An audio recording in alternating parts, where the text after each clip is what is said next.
ನನಗೆ first card 3 of swords ಬಂದಿದೆ. Sad ಅಂತ ಹೇಳ್ತೀನಿ, ಆ್ಯಂಗರ್, ತುಂಬ ಸಿಟ್ಟಿದೆ, ಫ್ರಸ್ಟ್ರೇಷನ್, ತುಂಬ ಚಾಲೆಂಜಸ್. ನಿಮಗೆ ತುಂಬ ತಾಳ್ಮೆಯ ಅಗತ್ಯ ಇದೆ, ನೀಡ್ ಮೋರ್ ಪೇಷನ್ಸ್ ಅಂತ ಕಾರ್ಡ್ ಹೇಳ್ತಾ ಇದೆ. 3 ಆಫ್ ಸಾರ್ಟ್ಸ್ ಬ್ರೇಕಪ್ ಅಂತ ಹೇಳ್ತೀವಿ.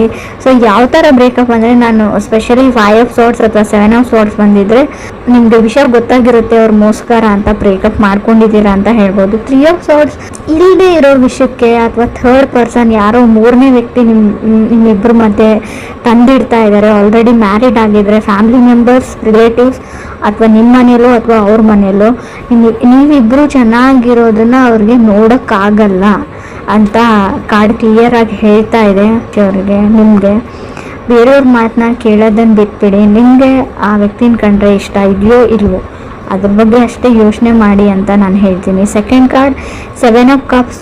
ಸೊ ನಿಮಗೆ ಅರ್ಥ ಆಗ್ತಾ ಇಲ್ಲ ಆ ವ್ಯಕ್ತಿ ಎಷ್ಟು ಸುಳ್ಳು ಹೇಳ್ತಾರೆ, ಒಬ್ಬ ವ್ಯಕ್ತಿ ಎಷ್ಟು ಸುಳ್ಳು ಹೇಳೋಕ್ಕೆ ಸಾಧ್ಯ ಅಂತ. ತುಂಬ ಎಕ್ಸ್ಕ್ಯೂಸಸ್ ಮಾಡ್ತಾರೆ, ತುಂಬ ಸುಳ್ಳು ಹೇಳ್ತಾರೆ, ಮತ್ತು ಅದನ್ನು ಮುಚ್ಚಾಕೋಕ್ಕೆ ಪ್ರಯತ್ನನೂ ಪಡ್ತಾರೆ. ತುಂಬ ಕ್ಯಾನ್ಸಲೇಷನ್ಸ್ ಅಂತ ಹೇಳ್ತೀನಿ. ತುಂಬ ಅವ್ರ ಮೈಂಡ್ ಕಾನ್ಸ್ಟೆಂಟ್ ಆಗಿರಲ್ಲ, ಅಥವಾ ನಿಮ್ಮದು ಕೂಡ ಆಗಿರ್ಬೋದು ಅಥವಾ ಅದರ್ ಪರ್ಸನ್ದು. ಸಡನ್ ಚೇಂಜಸ್, ಹಾಲಿಡೇ ಪ್ಲ್ಯಾನ್ ಮಾಡ್ತೀರಾ, ಕ್ಯಾನ್ಸಲ್ ಮಾಡ್ತೀರಾ, ಫಿಲ್ಮ್ ಪ್ಲ್ಯಾನ್ ಮಾಡ್ತೀರಾ, ಕ್ಯಾನ್ಸಲ್ ಮಾಡ್ತೀರಾ, ಹೊರಗಡೆ ಹೋಗಬೇಕು ಅಂತ ಅಂದ್ಕೊಡ್ತೀರಾ. Keep changing. ಅವ್ರ ಮೈಂಡೇ ಕಾನ್ಸ್ಟೆಂಟ್ ಆಗಿಲ್ಲ ಅಂತ ಹೇಳುತ್ತೆ, ಅಥವಾ ನಿಮ್ಮ ಮೈಂಡ್ ಕಾನ್ಸ್ಟೆಂಟ್ ಆಗಿಲ್ಲೋ ಗೊತ್ತಿಲ್ಲ. ತುಂಬ ಫ್ರಸ್ಟ್ರೇಷನ್, ತುಂಬ ಏನು ಹೇಳ್ತೀರಿ, ನನ್ನನ್ನು ಕಂಡ್ರೆ ನನಗೆ ಆಗಲ್ಲ ಅನ್ನೋ ರೇಂಜಲ್ಲಿ ಫ್ರಸ್ಟ್ರೇಷನ್ ಇದೆ ನಿಮಗೆ. ಥರ್ಡ್ ಕಾರ್ಡ್ ನನಗೆ 5 ಆಫ್ ವಾಂಡ್ಸ್ ಬಂದಿದೆ. ಅವಾಯ್ಡೆನ್ಸ್ ಅಂತ ಹೇಳ್ತೀನಿ. ನೀವು ಅವ್ರನ್ನ ಅವಾಯ್ಡ್ ಮಾಡ್ತಾ ಇದ್ದೀರೋ ಅಥವಾ ಅದರ್ ಪರ್ಸನ್ ನಿಮ್ಮನ್ನ ಅವಾಯ್ಡ್ ಮಾಡ್ತಾ ಇದ್ದಾರೋ, ಈ ವಿಷಯದ ಬಗ್ಗೆ ನಂಗೆ ಮಾತಾಡೋದೇ ಇಲ್ಲ ಅಂತ ಡಿಸೈಡ್ ಮಾಡಿದ್ದೀರಾ. ಬಟ್ ನಾನು ಸಿಚುವೇಶನ್ನ ಫೇಸ್ ಮಾಡಿ ಕಮ್ಯುನಿಕೇಷನ್ ಮಾಡೋಕ್ಕೆ ಟ್ರೈ ಮಾಡಿ ಅಂತ ಹೇಳ್ತೀನಿ. ಬಟ್ ನೀವು ಯಾವಾಗ ಕಮ್ಯುನಿಕೇಷನ್ ಮಾಡಿದರೂ ಸಫರ್ ಆಗ್ತೀರಾ ಅಂತ ಕೂಡ ಹೇಳುತ್ತೆ. ಸೊ ಏನು ಬರುತ್ತೆ ಅದನ್ನು ಆಕ್ಸೆಪ್ಟ್ ಮಾಡ್ಕೊಂಡು ಹೋಗಿ ಅಂತ ಹೇಳ್ತೀನಿ. ಸೊ ಮೇ ಬಿ 5 ಆಫ್ ವಾಂಡ್ಸ್ನ ಸಪ್ರೇಷನ್ನ ರೀಪ್ರೆಸೆಂಟ್ ಮಾಡುತ್ತೆ. ಸೊ ಡೆಸ್ಟಿನಿ ಅದು ಏನಾಗಬೇಕು ಅಂತ ಇರುತ್ತೆ ಅದು ಹಾಗೇ ಆಗುತ್ತೆ. ಸೊ ನೀವು ಜೊತೆಗಿರಬೇಕು ಅಂತ ಇದ್ದರೆ ಎಷ್ಟೇ ಜಗಳ ಆಡಲಿ, ಎಷ್ಟೇ ದಿನ ದೂರ ಇದ್ದರೂ ಕೂಡ ಖಂಡಿತವಾಗ್ಲೂ ಮತ್ತೆ ನೀವು ಸೇರ್ತೀರಾ ಅಂತ ನಾನು ಹೇಳ್ತೀನಿ. ಫೋರ್ತ್ ಕಾರ್ಡ್ ನನಗೆ 4 ಆಫ್ ವಾಂಡ್ಸ್ ಬಂದಿದೆ. 4 ಆಫ್ ವಾಂಡ್ಸ್ ಮ್ಯಾರೇಜ್, ಮದುವೆ ಫಿಕ್ಸ್ ಆಗೋದನ್ನು ಹೇಳುತ್ತೆ. ಸೊ 4 ಆಫ್ ವಾಂಡ್ಸ್ ಇರೋದ್ರಿಂದ ನೀವು ಸದ್ಯಕ್ಕೆ ದೂರ ಆಗಿರ್ಬೋದು, ಜಗಳ ಆಡಿ ಮತ್ತೆ ನೀವು ಪ್ಯಾಚಪ್ ಆಗಿ ಒಂದಾಗ್ತೀರಾ ಅಂತ 4 ಆಫ್ ವಾಂಡ್ಸ್ ಹೇಳ್ತಾ ಇದೆ. So pushing to the end ಅಂತ ಹೇಳಿ ಬಾಟಮ್ವರೆಗೂ ಪುಷ್ ಮಾಡ್ತಾರೆ, ಅವ್ರು ಟ್ರಿಗರ್ ಮಾಡ್ತಾರೆ ಅದರ್ ಪರ್ಸನ್, ಅಥವಾ ನೀವು ಅದರ್ ಪರ್ಸನ್ನ ಟ್ರಿಗರ್ ಮಾಡ್ತಾ ಇರ್ಬೋದು ಅಂತ ಹೇಳುತ್ತೆ. 5th ಕಾರ್ಡ್ ಲವರ್ಸ್ ಕಾರ್ಡ್ ಇದೆ.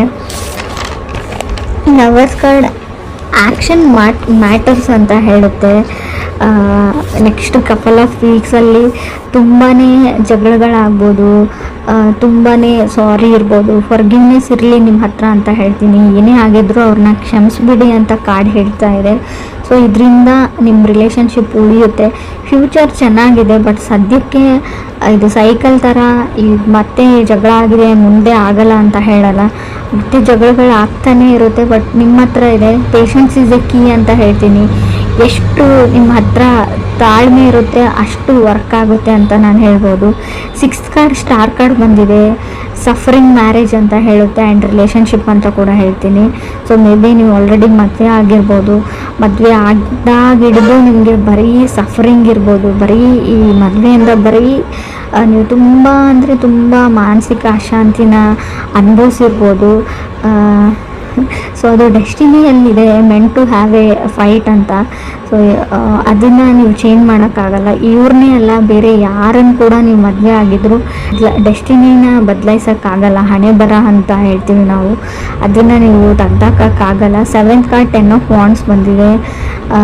ಅನ್ಲೋಡ್ ದಿ ಬ್ಯಾಗೇಜ್ ಅಂತ ಹೇಳ್ತೀವಿ, ಲ್ಯಾಪ್ಸ್ ಆಫ್ ಜಡ್ಜ್ಮೆಂಟ್ ಅಂತ ಹೇಳ್ತೀವಿ, ಪ್ಲ್ಯಾನ್ ಅಂತ ಹೇಳ್ಬೋದು.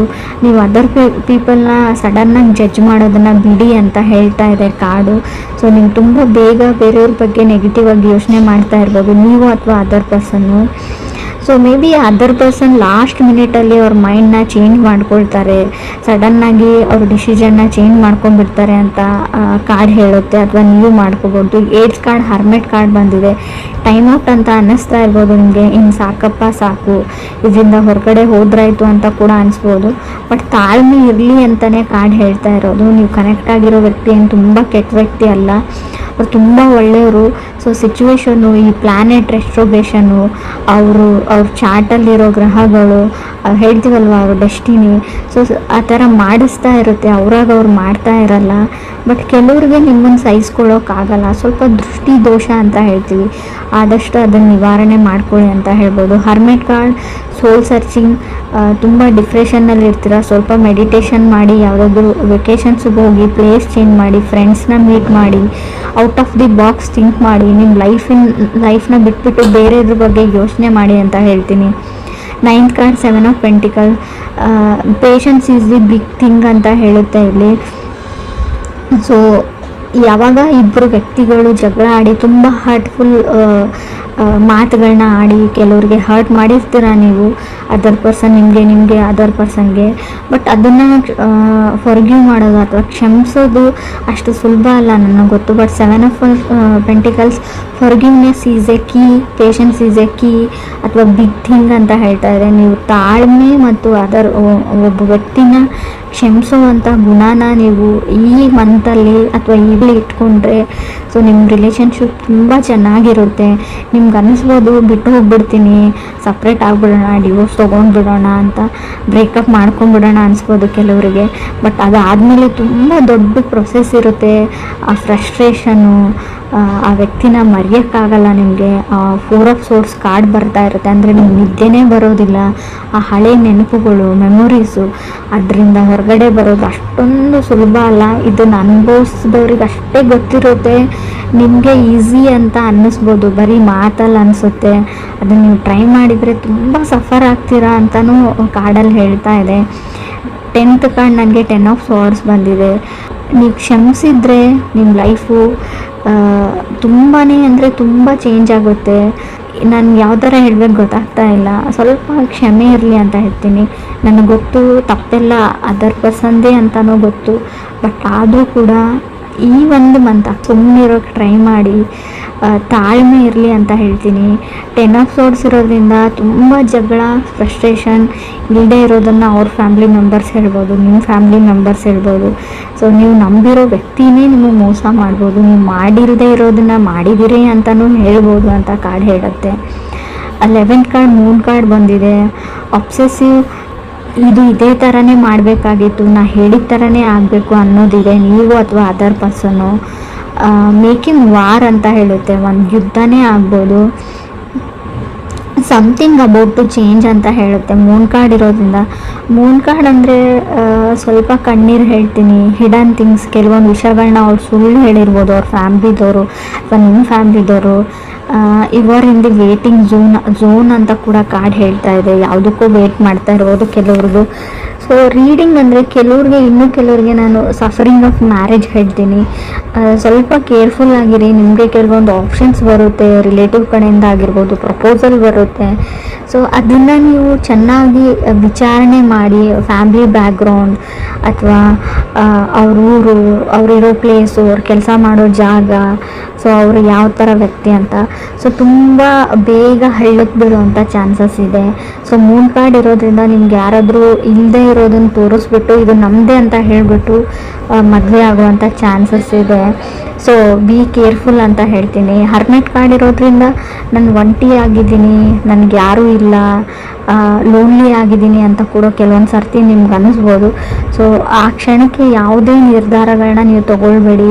Out of the box think ಮಾಡಿ. ಯಾರಾದರೂ ಓಲ್ಡ್ ಫ್ರೆಂಡ್ಸ್ ಜೊತೆ ಫೋನಲ್ಲಿ ಮಾತಾಡಿ, ಮನಸ್ಸಿಗೆ ಸಮಾಧಾನ ಆಗುತ್ತೆ. ಪೇರೆಂಟ್ಸ್ ಜೊತೆ ಕನೆಕ್ಟೆಡ್ ಆಗಿರಿ. ನೀವು ಒಬ್ಬರೇ ಇದ್ದೀನಿ ಅಂತ ಅಂದ್ಕೊಳ್ಬೇಡಿ. ಲೈಫಲ್ಲಿ ಯಾರೂ ಒಬ್ಬರೇ ಇರಲ್ಲ. ಎಲ್ರಿಗೂ ಅವ್ರ ಫ್ಯಾಮಿಲಿ ಮೆಂಬರ್ಸ್ ಇರ್ತಾರೆ, ಎಲ್ರಿಗೂ ಅವ್ರ ಫ್ರೆಂಡ್ಸ್ ಇರ್ತಾರೆ. ಸೊ ಈಗ ಒಂದೇ ಲೈಫ್ ಇರಲ್ಲ, ಅರ್ಥ ಮಾಡ್ಕೊಳ್ಳಿ. ಇದು ನಾನು ಯಾರಿಗೆ ಹೇಳ್ತಾ ಇದ್ದೀನಿ ಅವ್ರಿಗೆ ಮುಟ್ಟಿದ್ರೆ ಸಾಕು, ನನಗೆ ಅವ್ರು ತುಂಬ ದುಃಖದಲ್ಲಿದ್ದಾರೆ, ಸಫರ್ ಮಾಡ್ತಾ ಇದ್ದಾರೆ ಅಂತ ಗೊತ್ತು.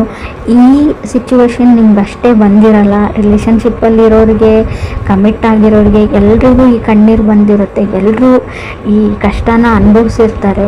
ಇದನ್ನು ಉಳಿಸ್ಕೊಳ್ಳೋದು ಅಥವಾ ಕೆಡಿಸ್ಕೊಳ್ಳೋದು ಅಂತ ಹೇಳ್ತೀನಿ ನಿಮ್ಮ ಕೈಯಲ್ಲೇ ಇದೆ. ಪೇಷನ್ಸ್ ಇರಲಿ, ತಾಳ್ಮೆ ಇರಲಿ.